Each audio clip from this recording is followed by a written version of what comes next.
Hey everybody, it's the Plant-Based Business Hour. I'm Elysabeth Alfano. So happy to have you with me. If this is your first time listening into the Plant-Based Business Hour, thank you for being here. If it's not your first time, be sure that you subscribe.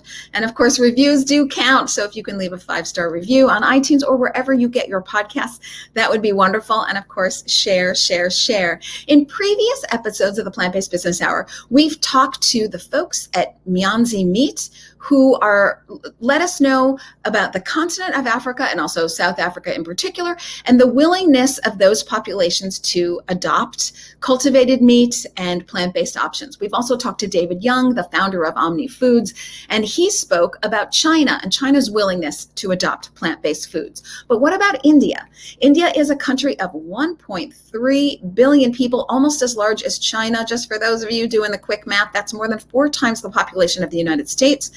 Historically, they have a tradition of plant-based foods, but as they become a wealthier nation, just like China, there's a lot of status to eating meat. Will they lean on their desire for status as they grow more wealthy, or will they lean towards the cool factor of the newest products on the market? Let's find out. I bring on today from Mumbai live Kartik Dixit, who is the CEO and co-founder of Evo Foods. Kartik, thanks for being with me today.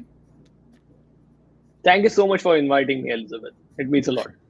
Yeah, so very exciting.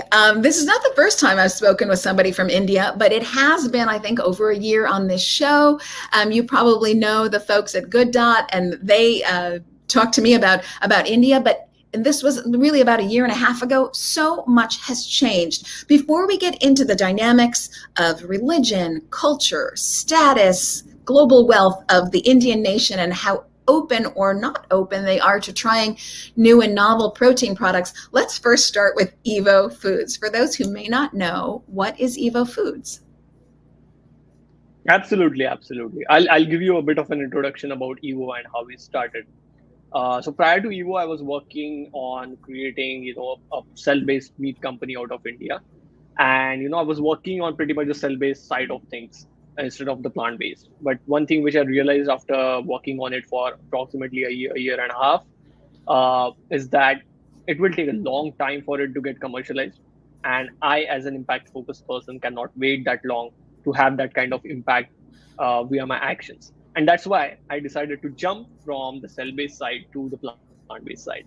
And, we started Evo back in 2019. The word Evo stands for evolution, and I had trademarked it probably in 2017 itself because I love that name. And I wanted to name a company after, or name a brand after, Evo. So I think, the brand was with me, and it got officially registered as a company in 2019 with me and Shraddha, my co-founder. And the reason why we started Evo is because India has one of the largest crop biodiversities in the entire world, 63,000 plus varieties of, legumes, chickpeas, mung beans, or whatnot. We thought that why can't we leverage this huge crop biodiversity to create amazing plant-based products, not only for the Indian market, but also for the global market. And that was our ambition from the early beginning at Evo. And, this with early beginnings, we thought that we can look after India and take cues from the global counterpart. But India is, totally different from that. And India has its own nuances in its own religious communities, its own dietary preferences. And that's why we had to, rethink our whole strategy of selecting the particular product which we want to introduce into the Indian market. And that's how, we started off with an egg. So that's how we started. And 1.5 years later, almost 2 years later, so we are ready for the launch, just removing the time which went into, first wave, second wave. But finally, we are ready to go into the market right now. Yes, so very exciting. So just to kind of sum up there for people, you are about to launch in about 2 or 3 weeks with an alternative egg product. Is that right? Okay. So, yes, absolutely. And it's a liquid egg. Is this correct? Absolutely, yes. Okay. And you were telling us a little bit about why you decided to go focus your attention on plant-based products rather than cell-based. But when I think of Indian cuisine, I don't think of eggs as being used really. Is that a big part of the culture of the food tradition? Yes, yes, of course. Because I'll tell you what, egg is a kind of protein which has least amount of resistance to it. When you want to, let's say, incorporate dairy into your diet, Indians are very particular about their dairy consumption. They don't want to move away, or they don't want to switch that much from cow's milk to, let's say, buffalo milk, or, even plant-based milks. Some people do consume coconut milk in southern states of India, but that's a very, low population as concerned with, the numbers which are there in the dairy industry. So that's why dairy was out of the picture for us, and that's why we decided to focus on just meat and eggs. But one thing which we found out about plant-based meat consumption in India is that it can be a little bit difficult to convince Indians to consume plant-based meat on a regular basis. It needs to be it needs to have a solid nutrition as well as a solid affordable price range, which was really difficult to achieve according to us. And there were certain problems associated with meat as well. uh, and that's why we selected egg, because it was such a simple form of protein that there were least amount of resistance to it, right? When you say that you are going to replace an egg, Indians are already doing that since the last 1,000 years. We have been eating moong dal chilla. It's an Indian name for a small pancake. So we have been eating chillas made out of moong beans, made out of chickpeas, and different varieties of legumes for approximately 1,000 years, which has a similar texture of, somewhat of a similar texture as compared to an egg. But that's the whole value proposition we were trying to bring by selecting egg. These are your regular legumes which you have been eating since the last 1,000 years, and they are now in the form of an egg. And that's why we went with egg as our initial product. And to answer your question, I think India has produced more than 200 billion eggs per year in 2020. So India has that kind of large enough market. India has that kind of large enough volume, and people. One thing which is very relevant to the Indian market is its layers of vegetarianism, which I often talk about, which we as Evo Foods often talk about, because uh, you have your different religious communities. For example, you have your, for let's take an example of Jains, which is a huge and very I would say impressive community in India, and they have been following this for a long time. They don't eat anything from the roots, for example, onions and potatoes. They don't eat that. They don't eat anything coming from animals except for some dairy products, I guess.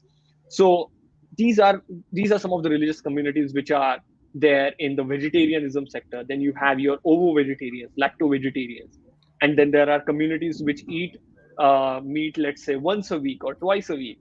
And then there you have people, which is still a minority in India, which do consume meat on a regular basis. As compared to global counterparts, we still don't have that kind of a number on per capita consumption. Per capita consumption is still less in India, but at the same time, it's rising exponentially. And when we consulted with doctors, when we consulted with athletes, when we consulted with film stars, their go-to protein to consume was egg. And when you look at how India's youth is going forward right now, they want to consume animal protein. They want to be rebellious to their culture. They want to do something which is which has not been done in their family for a long time, and they do it in the form of meat. But I think the first step is an egg. So actually, this is the first step you have to take if you are an Indian kid and you're just getting over 16 years old, and if you're eating out with your friends. I think egg is the first actual animal protein, apart from dairy, that these guys try for sure. So you've said so many interesting things there. First of all, to me, it's amazing how millennials around the world, millennials, Gen Z, are really the same. So they all have, I mean, obviously they're different people. I can't make gross generalization statements like that, but they all seem to share this sense of, I want to be rebellious. I want to do things differently than the generations prior to me. I'm ready for change. This is something that resonates regardless of country. And I'm so inspired by that.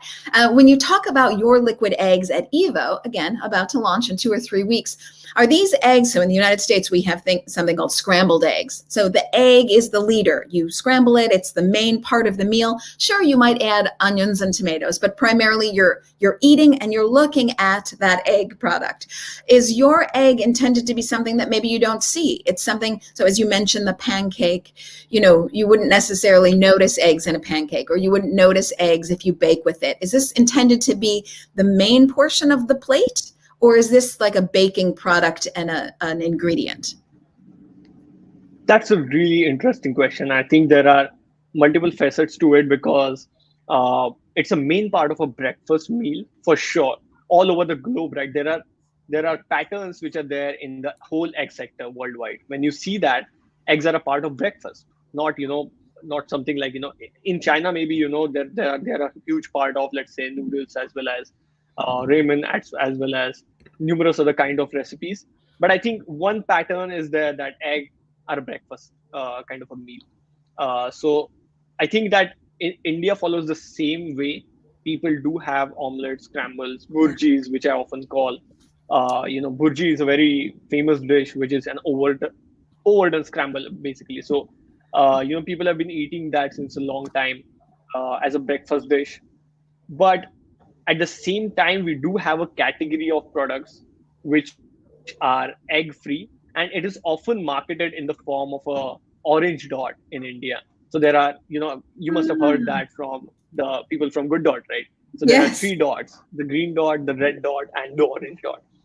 So the orange dot is for people who want to stay away from eggs or who want to know that this product contains egg. So we actually have that layered system because there are people who don't want to consume egg protein because of they believe that it comes from animals. So there's a whole category of baked goods which doesn't contain any kind of eggs, and it's an actual marketing and selling point. When people try to sell these baked goods, that it's egg free, 100% egg free. Mm. So that's something interesting about the Indian market. You don't really have that pattern which is followed globally, that it has to be a breakfast dish. Of course, it is a breakfast dish, but it has multiple applications in baking, as well as curries, in biryanis, in mostly southern states such as Hyderabad. Hyderabad is famous for its biryanis. So they have you know egg biryani since a long time. So I think it's a very interesting market. It's a very interesting bunch of recipes and cuisines combined together, and you can't really follow the exact same pattern everywhere. Yeah, so that's fascinating. In many ways, you have a leg up on, let's say, again, I'm here in Chicago live today. So many ways compared to the United States, you have an upper hand because people are already looking for that orange dot. It's something that in a way you don't need to convince a large portion of 1.3 billion people. They're already looking for something without eggs. So that's very interesting. We have a couple of comments here from LinkedIn and I want to get to them. Prasad P says that India is globally the third largest egg producer after China. And the US. And I did not know that. So we're going to talk about factory farms in India in a little bit and what that represents for chickens and how that sits with the Indian culture. But I want to ask another question from a LinkedIn viewer. Jaibir asks, okay, but what about the price? How is this going to compare your product to conventional egg prices? And obviously we all know it's a question of scale, right? So a company that is just launching their product 3 weeks from now isn't going to be able to immediately compare on price to factory farmed eggs. But how do you see the price coming down? That's a surprising answer. There's a surprising answer for that. Good. Yeah. Please go on. No. That's it. So when will the price be comparable to factory farmed eggs, if ever? And the surprise is we are launching on price parity with premium eggs category in India, which is in the range of $0.3 per egg in dollar terms. Apart from that, we are if you are concerning with India, if you are looking for exact price comparison, then I would urge you to go on a platform called as Big Basket, search for a brand called as Kegs, and you will find out that we are price comparable with them in the coming months when we launch. So that's probably one of the very very first instances of a company which is launching an egg product, launching at price parity with any kind of egg category animal egg categories especially. So that's because we developed that whole supply chain from scratch in India. That's because we worked with manufacturers in India, and we sort of made sure that consumers don't want to compromise so much on price. We realized that fact very early on. If you are an Indian company, price remains a kind of a major portion of what you want to achieve via your product. So we made sure that we launch on at least one launch on price parity with one egg category. If not, normal eggs which are sold at approximately 0.015 per egg in terms of dollars. In terms of rupees, you can get them at 100 rupees per egg, 100 rupees per dozen, which will take some time. But yeah, this is a great point to start on, and we can use that as a base and reduce our price even further in the next 5 years. Yeah, so then I have to ask what's in it, because I'm just amazed that you can get price parity, close to price parity, right from the start. So maybe you can share with us the nutritional values and also what's in it and how you've developed that supply chain. Would love to know. And then I do have one more question from LinkedIn. So now this is a long question. Are you starting at retail or food service? But first, I want to know what's in the product and its nutritional value and how you've developed that supply chain. For sure. First, I think, our whole approach, since I told you that, we have been trying to leverage this huge crop biodiversity we have. So the question was, how can we create synergistic formulations from different sources of protein, right? Not just a single source, because, it can't give you that nutritional values. If you compare that with global counterparts, then I would say that we have 12 grams of protein per 100 grams. That's comparable to normal eggs. We have a bioconversion ratio or a bioabsorption ratio of more than 70%, which is obviously higher than a lot of other plant-based egg categories all across the world. In terms of micronutrients, we do have vitamin D, vitamin B12, vitamin A. So it's a fortified product. It's a complete breakfast meal for you and your family. So I would say on protein front, we are covered. Uh, we have significant lesser amount of fat than other counterparts, which is going to be disclosed soon, because we have been focusing too much on the protein part and not on the fat part.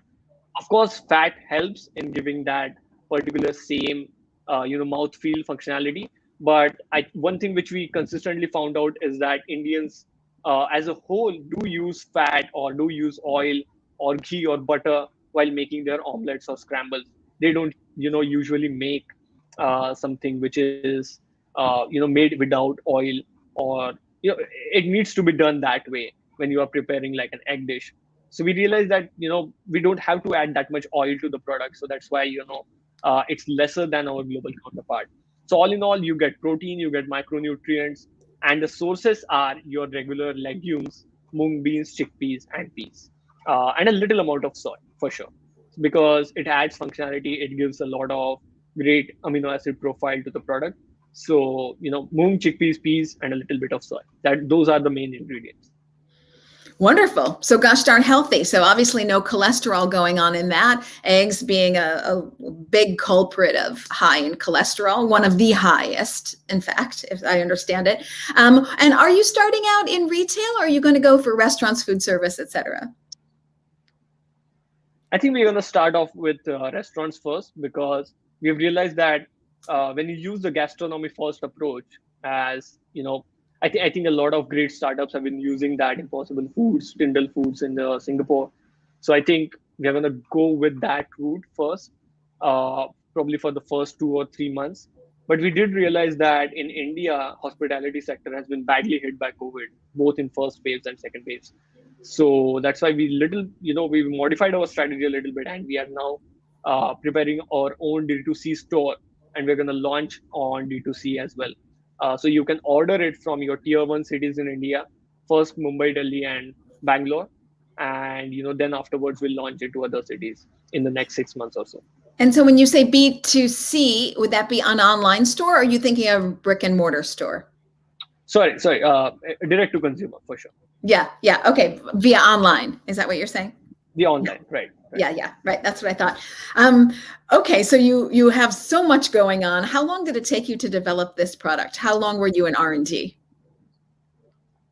If you actually reduce the time which went into lockdowns, I think we were really fast in developing the product. So we took approximately a year and a half to conclude the product development, to actually reach a scale, to actually reach pilot scale and do scale trials, which was done in the last 3 months itself after opening of the second wave. So we now have enough capacity to, let's say, go into the market, and without any supply chain constraints, we can expand into tier one cities. We can even expand into some out of India markets if we want. Of course, that's a long term goal to launch in other markets, including the US as well as Singapore. But we are going to, first conquer the Indian market, especially tier one cities: Mumbai, Delhi, Bangalore, Pune, Ahmedabad, Kolkata. You'll be finding us in all of the tier one cities by next year for sure. That's fantastic. I guess I would have thought, yes, you're going to put Singapore on the map, but I didn't realize that you were also considering the United States. Obviously, not right away, but very interesting that you're looking beyond India. India itself, obviously, such a large market. For those of you who are with us live today on social media, I'm going to go ahead and share my screen and just show you. Oh dear, if I can do it. Just show you if I can do it. Got a new computer today. I barely understand how it works. Okay, I'm going to show you the website. You can see it here, hopefully. Yes, you can. So I just want to scroll to show everyone the bottle. How many ounces? If you can do ounces for me, please, or grams, we'll take it. I see that a bottle is 12 eggs. Is that correct? 12x, 500 ml. 500. Okay. And just look how this, everyone, I'll have pictures, of course, on my website after this goes to podcast as well for those of you listening to audio, but you see how there's pictures of scrambled eggs here. And yeah, very, very interesting. So Evo Foods.in is the website, so everybody can go there if they would like to get more information. And again, look for that launch in about 2 to 3 weeks, which is so exciting. So you had a very successful raise. If we can talk about your capital raise, I'll just sing your praises a little bit, and then we can also talk about why investors find you so attractive. You were named, you and your partner, as in the 30 under 30 by Forbes Asia, which is so great. And investors poured in not too long ago: Veg Invest, Big Idea Ventures, Glasswell Syndicate, Vevolution, Food Bites from Rabobank, the Lightspeed Extreme Entrepreneurs Program 2021. Lots of interest in you. Can you share with us how much money you raised, and what do you think was the factor that pushed most investors over the edge to invest? I think we've been really fortunate. I consider myself a lot luckier than I was in the last 3-4 years. I consider luck as one of the major factors. I was right there at the right time with the right people.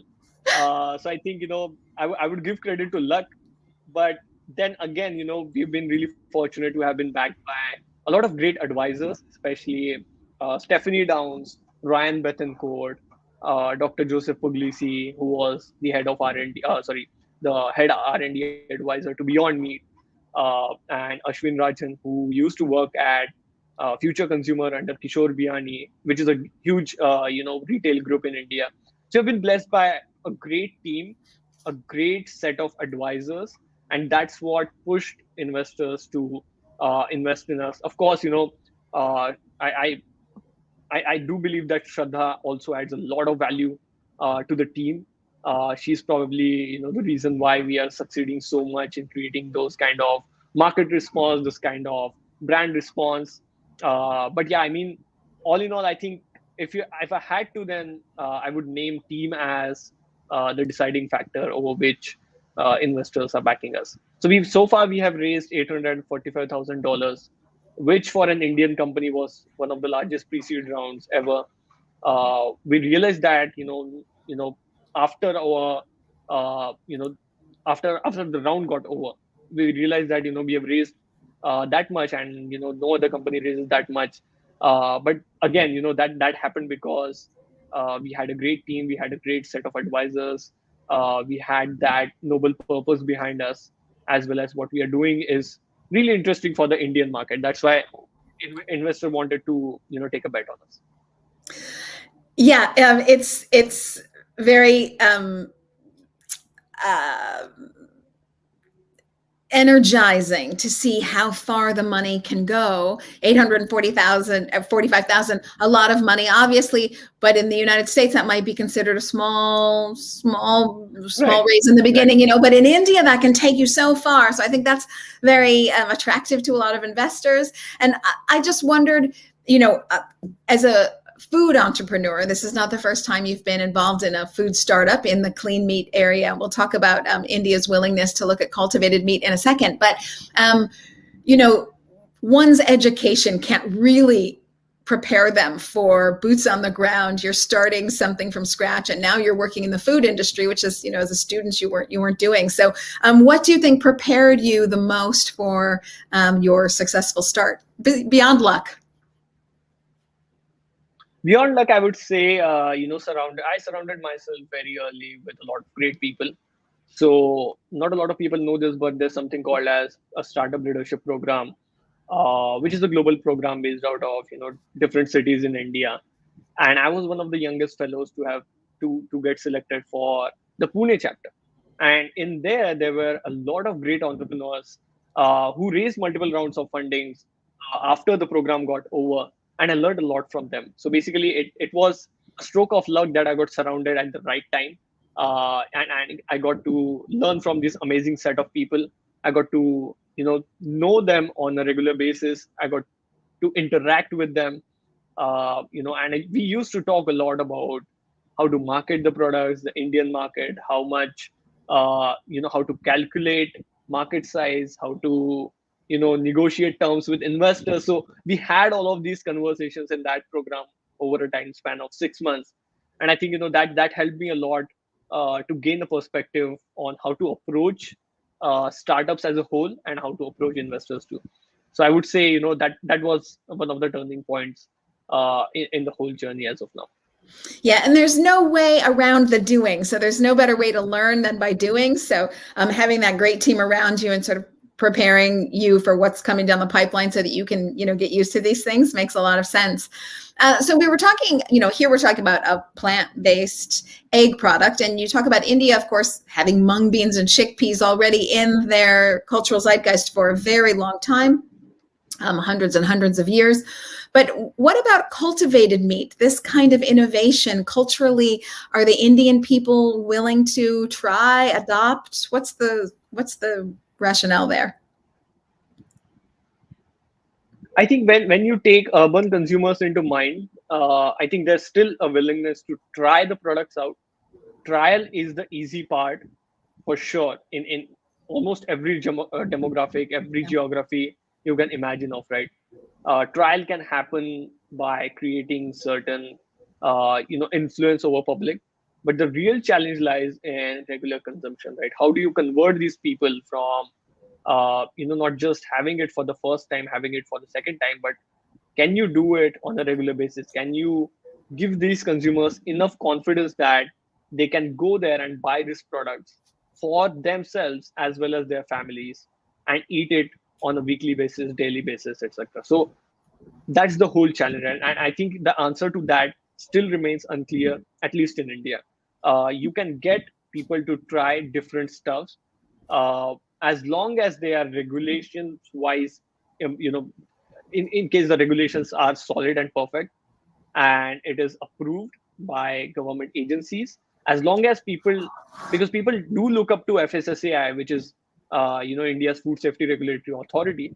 They do look up to it. They do they have that charisma behind them as a whole agency. So if, let's say, the agency approves cultivated meat or cell-based meat, and it goes into the market, I think the trial would be very successful. But I can't give you the exact prediction how it will turn out in terms of public sense. I still believe that India is a traditional market, very, very rigid with respect to their food habits, very rigid to their religious views. I don't know if it's going to be called vegan or vegetarian or non-vegetarian. That's still in the discussion with agencies. But I think that this answer deserves, commercialization first, and then we can talk about widespread acceptance afterwards. But I do believe that people are going to try it in India. Yeah, we have a long road until we have just the product in market, and then let alone regulation, et cetera. So we have a long road still in R&D, but it is coming. And that leads me to really the other question, which I'd really like to get into the cultural understanding. So when you think about replacing meat with cultivated meat, you need to first look at the culture's view of current meat. And I think of India as a country that doesn't eat much meat. But of course, with wealth, just like China, they're starting to eat more and more meat. And I'm wondering, how is meat and dairy perceived? I think that's a very valid question. I think that's an economic theory in itself. I think whenever GDP increases or income level rises in any nation, meat consumption also rises, because meat is seen as a more premium kind of a protein. And in India, I would argue against that. People do consider meat and look down upon meat as an inferior source of protein as compared to dairy. As So compared to people have dairy? been having dairy. Yeah, right, right. People do have dairy on a regular basis, and it's seen as a superior source of protein as compared to meat, or perceived as a superior source of protein as compared to meat. So I would say it's up to it's very interesting to note that India's per capita meat consumption have risen in the last 2 or 3 years. It was 3.6 per person per annum, 3.6 kgs per person per annum, and now it's close to 4.5. So I think that's risen, and that should be worrying us, because even though the per capita consumption is low, the population is so much higher than other countries that it can have detrimental impacts on environment, climate change, animal cruelty, antibiotic resistance, which I would like to definitely give you more info about, because India's poultry farms, uh, it they use antibiotics as a substitute for sanitation, because sanitation is very difficult to maintain, right? When you have these many birds, uh, because I went to these farms, I've seen the reality myself. I'm not just saying that because I read it somewhere. I've seen it firsthand in my friend's poultry farm. I went there and I saw the reality. And there's so much lesser space for chickens that it's very difficult for them as a business to take care of sanitation. They have to invest a lot. They got a lot of cost. So I think to decrease that, what they do is they purchase regular antibiotics such as colistin, which is one of the last resort antibiotics, right? It has to be used in the last stages when nothing else is working. So colistin is actually used in India's poultry farms, and 60 almost more than 63% of samples which were collected all over from India in one study, they found out that 60%, 63% of them had traces of colistin as an antibiotic. So it's really, really a matter of public health emergency. And I think, FSSAI, or, any kind of government agency in India is very well underfunded right now. And government needs to fund these agencies so that they can enforce strict standards in every poultry farm all over India. They can hire personals, and they can look after the supply chain issues and these antibiotic resistance issues. But that's happening in India in the poultry supply chain. So I would say it's very important that we introduce alternative protein to India. We should work on both chicken as well as eggs, because those are the most widely consumed animal proteins, and the supply chain is widely developed. People know and consume it a lot, and that's why we've been really fortunate that we are doing this work, and we believe that it can have mammoth impact in the next 5 years. Yeah, mammoth impact is right. There's a lot to unpack there. Let's go back and do a little bit of math. So when you're talking about the kilograms, you're talking about 8 or 9.5 pounds per person. In the United States, the average person eats 220 pounds. Now, I'm not eating meat, folks, So that means someone else is Right. eating more, but that's 220 pounds per person per year. It's no wonder that diabetes and heart disease and colorectal cancer are a problem, an expensive healthcare problem, not to mention a quality of life problem in the United States. In India, you're talking about 8 to 9.5, give or take, pounds per person per year. So a lot less, but still with a population of 1.3 or more, approximately 1.3, 1.3.5 billion people, these numbers take on a large impact globally around the world, particularly as the numbers increase with global wealth. So you've got this tradition that meat is looked down upon and interesting compared to dairy. Because of the strong religious traditions, what do people think about factory farms? When you tell me about antibiotic resistance and the use of antibiotics in factory farms, first of all, I say India is not the only country to let sanitation go by the wayside and replace it with antibiotics, which is detrimental to all of us for the reasons that you've said, antibiotic resistance being a big issue. But culturally, I would think India would want to resist factory farming. Tell me what their perception is. I think factory farming is a part of poultry supply chain only in India, because most of the mutton we eat, or even the beef which is consumed in, I think, 7 states in India, including Kerala, they come from very small town farmers, and shepherds who raise them on natural ways rather than industrially farmed ways. But chicken is opposite to that. Chicken supply chain is you know very very developed in India, I would say, and it's almost close to the factory farm model, which is there in the United States. I see. So I think, yeah, chicken is the major contributor to all of these elements we are talking about, whether it's antibiotic resistance, cardiovascular diseases. Of course, it's a lean meat, so it's not like they have multiple uh, you know opposing points against it. But I think the antibiotic resistance part itself is enough to reduce the consumption of poultry in India. And are people getting that message? Is that a message that is getting out? I mean, of course, you're counting on the government agencies, which you said are underfunded, to help get that word out. But is that something that people are starting to hear and make the connection and have the understanding? I think, when you talk about these public agencies, right? I'll give you example. FSSAI, which looks after almost every aspect of food, apart from another agency called as FDA. Its budget itself is in the range of 10 to 20 million per year. When you look at, let's say, USDA or USFDA, the budgets range in millions. And when you look at European agencies, for example, in the UK, your budgets are in the range of 600 to 800 million. And you have, a population kind of a population ratio per officer in India is 1 to 400,000 people, which is way, way lesser in developed countries, which is probably in thousands only, like tens of thousands to one officer. But in India, you have one food safety officer per 400,000 people. So that creates a lot of stress on these agencies to perform well and to ensure that food quality is maintained. And in most of the food categories, because there are multiple food categories, right? Dairy being a major category in India. So they focus too much on dairy, or they focus too much on, let's say, legumes or wheat or rice supply chain. But I think for poultry and animal products, they are still underfunded. There still needs to be a significant increase in their budget.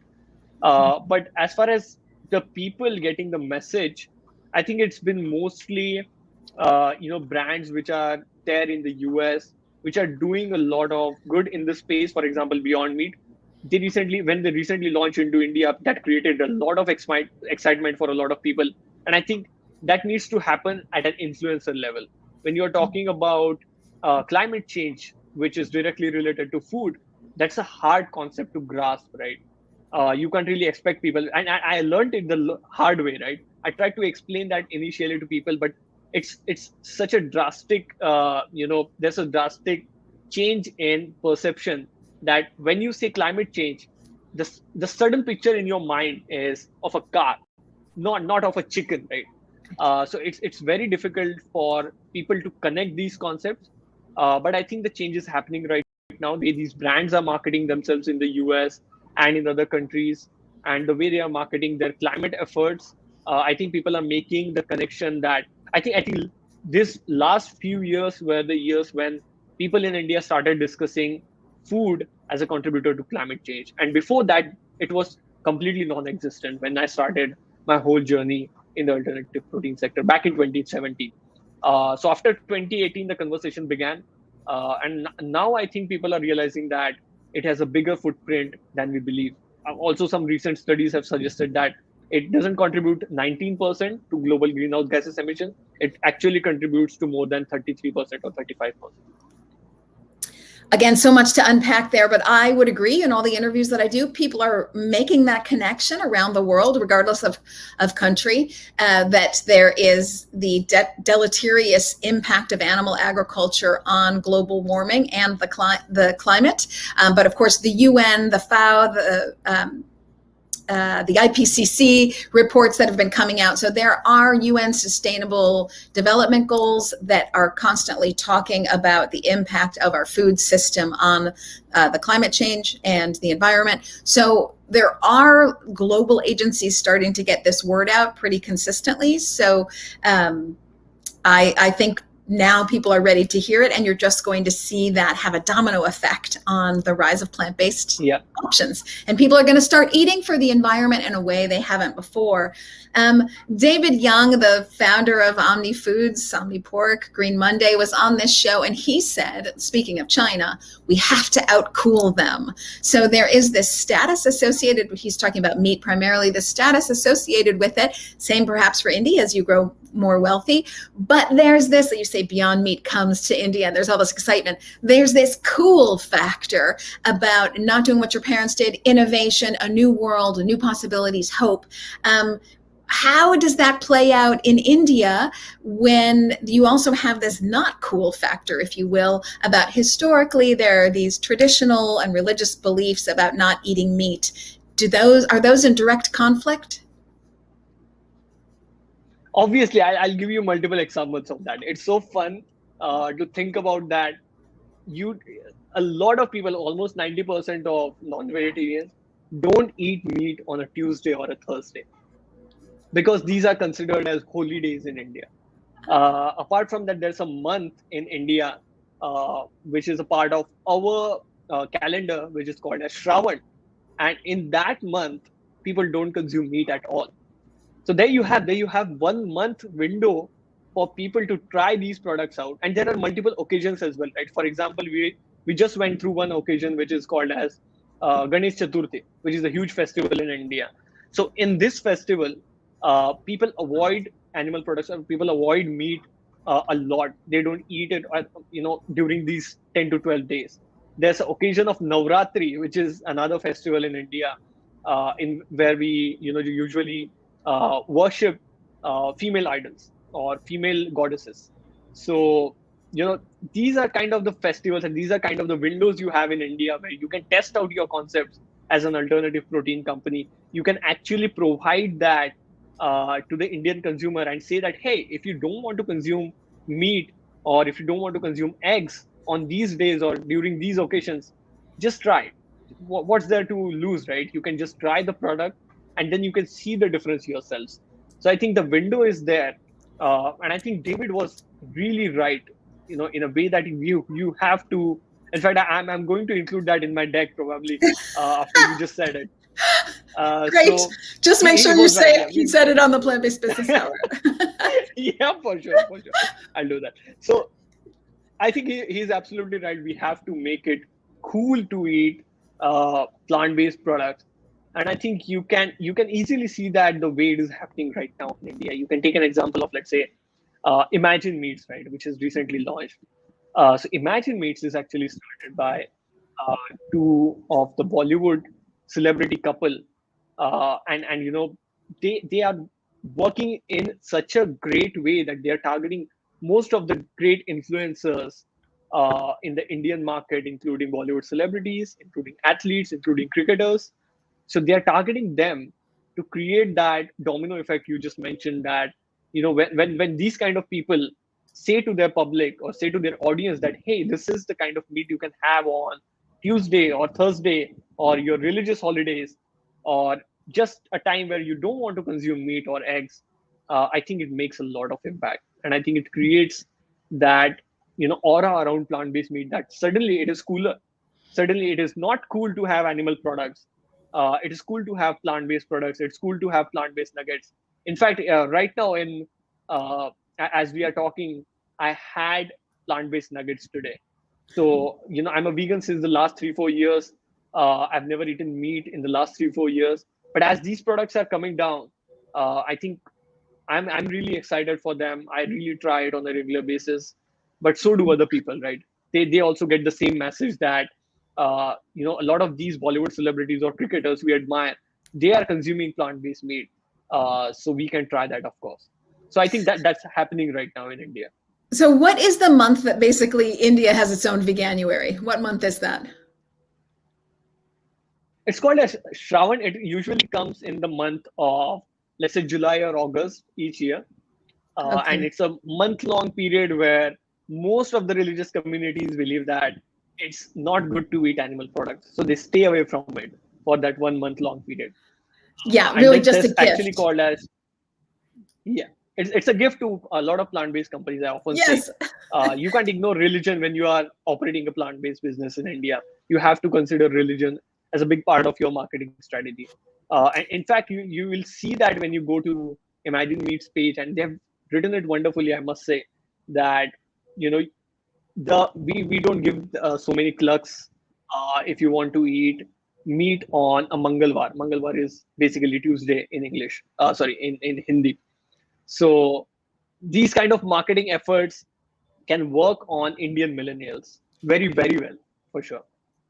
Yeah, and it's great. You have built-in customer research, consumer testing, and yeah, it's just great. Well, this has been so fun to get all of this information from you right before you launch. So very exciting. I have a bunch of exit questions as we kind of wrap up. Some are meant to be one-word answers super fast. Some are a little bit longer. Give us your predictions for India specifically, and I'll talk about meat and eggs. We won't address dairy yet. I know Indians are wedded to their dairy for the moment. It's going to change. We'll have another conversation about that when you come back on the Plant-Based Business Hour.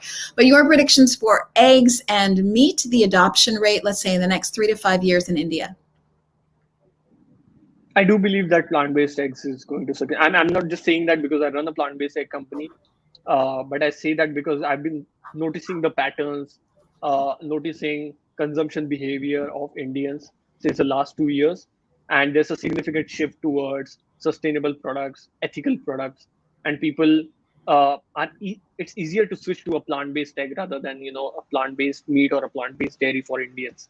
So that's why I think the adoption rate could be in the range of, let's say, if we are talking about the egg market in India, 200 billion eggs, probably it's worth close to $2 to $3 billion per year. I would say that it can easily become, in the next 5 years, for sure there will be at least 1 to 5% of the total 2 billion market. I do believe that could happen in the Indian market in terms of plant-based egg. In terms of meat, I'm not so sure about the numbers because it's very, very hard to convince non-vegetarians in India, because India is a non-vegetarian country as contrary to a lot of people. What a lot of people believe. We are 72% of non-vegetarians in India.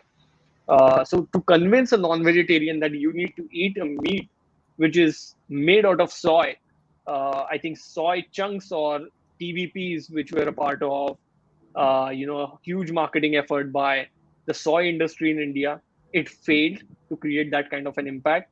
And Mhm. people already have this assumption in their minds that soy products don't taste that good. Oh, So to they do. overcome that, yeah, right, right.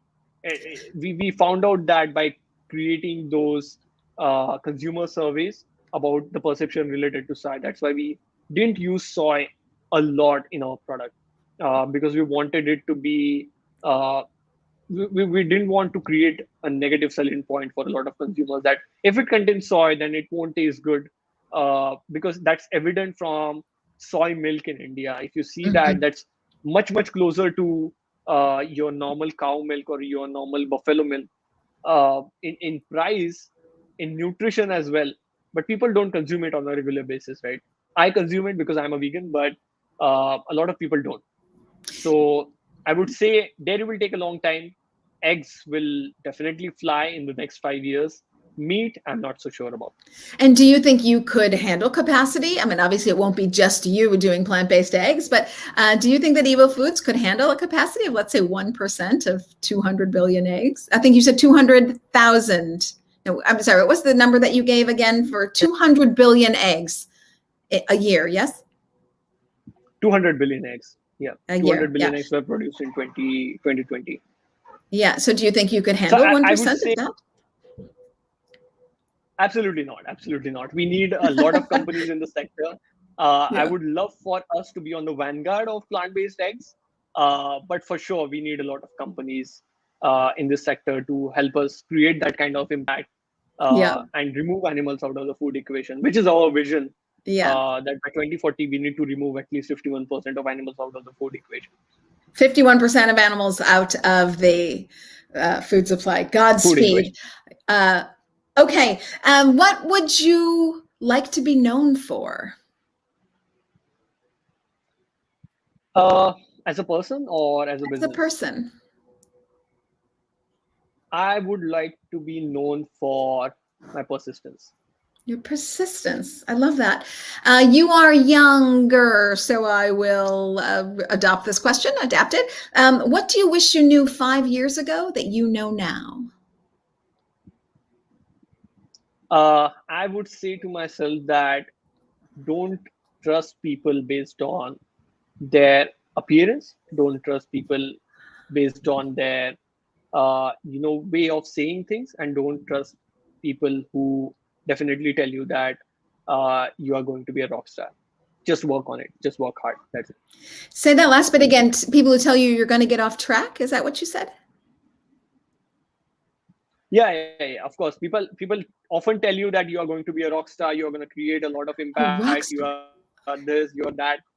Yeah. So don't believe that. Just focus on solving a problem, and things will take care of themselves. Because I think 5 years ago I used to believe that if people are saying good things about me, I must be doing great work, which is absolutely not the case.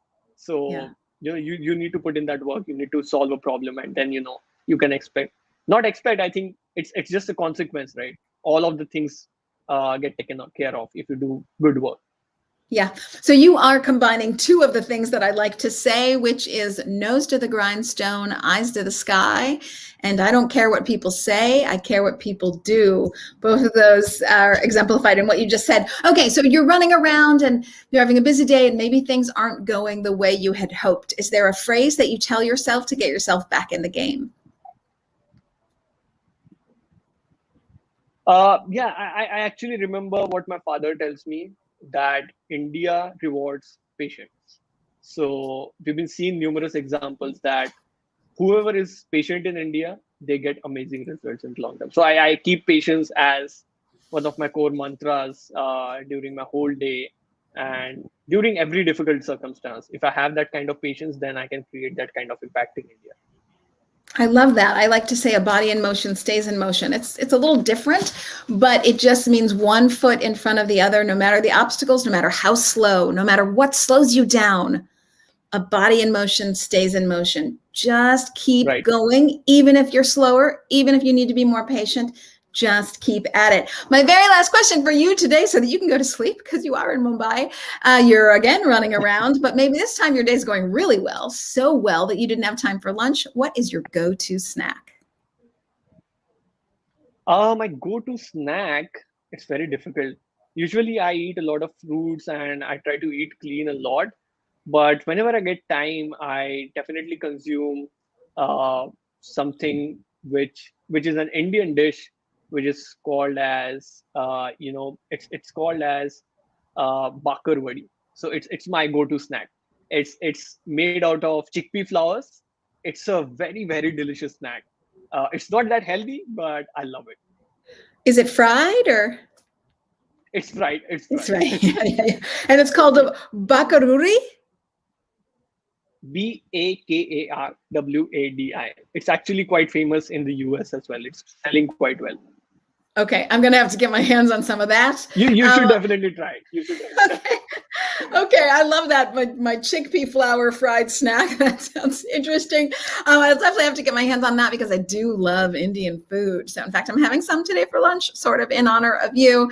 I want to thank you, Kartik Dixit, which is one of my favorite names, actually. Kartik Dixit. I just love that name. Thank you for being with us today. Thank you for Evo Foods, for all that you do, for all your patience, for staying at it.